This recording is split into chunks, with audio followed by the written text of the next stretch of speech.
सबैलाई नमस्कार। अब हेर्दा हेर्दै होइन, विकास गर्ने र सर्वसाधारण जनताले चाहिँ सुख र समृद्धि र आर्थिक क्रान्ति र औद्योगिक क्रान्ति हुने भनेको विशेष गरी चाहिँ नि एउटा भिजन, एउटा कार्यक्रमले मात्र हो र नीति नियमले हो। जुन अहिले संविधान बनिसक्यो, संविधानमा उल्लेख भयो बमोजिम चाहिँ नि तपाईँको विशेष गरी त्यही नीति नियमले नै सर्वसाधारणको चाहिँ हक अधिकारको सुनिश्चित गर्ने हो।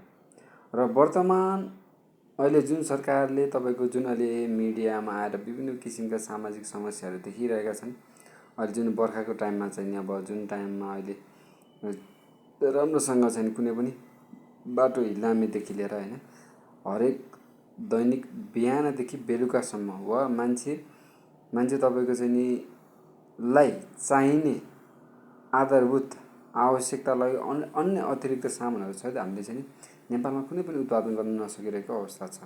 दिन प्रतिदिन कुनै पनि कार्यक्रम छैन जुन चाहिँ अहिलेसम्म कुनै पनि सुरुवात देखिएको छैन। यस्तो छ नेपालको अवस्था।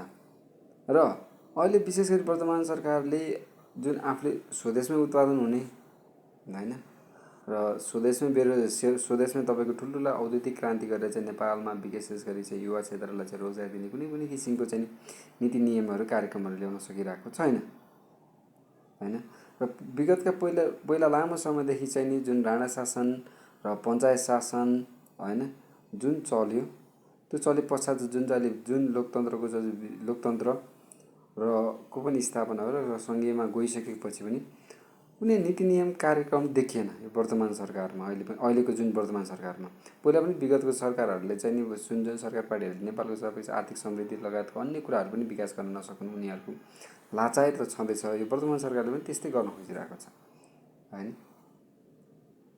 न तपाईँको विशेष गरी चाहिँ नि अहिले हेर्दा अब हेर्दा हेर्दै तपाईँको हरेक ठाउँमा हरेक समुदायमा विभिन्न किसिमको सामाजिक समस्याहरू देख्न थालेका छन् है।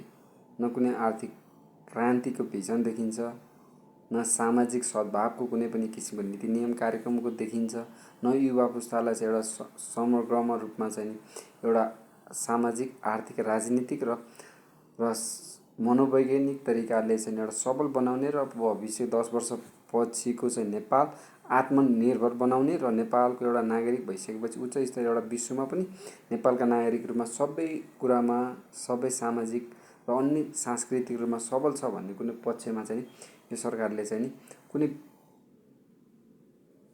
बनाउने कुनै भिजन थेसिसहरू चाहिँ नि कार्यक्रमहरू कुनै पनि देखिएन यो सरकारमा, वर्तमान सरकारमा है। जुन मिडियाबाजीमा आएर चाहिँ अहिले यस्तो गरेको उस्तो गरेको भन्ने चाहिँ मिडियाबाजी मात्रै गर्ने, नीति नियम कार्यक्रममा चाहिँ केही नदेखिने जस्ताहरू चाहिँ वर्तमान सरकारले गरिरहेको छैन है। यस्तो तरिकाले हो भने नेपाल झन् अगतितिर जुन चाहिँ गतिशील भन्दा पनि तपाईँको कुनै पनि विकास नगर्ने सम्भावना धेरै देखिरहेको छ।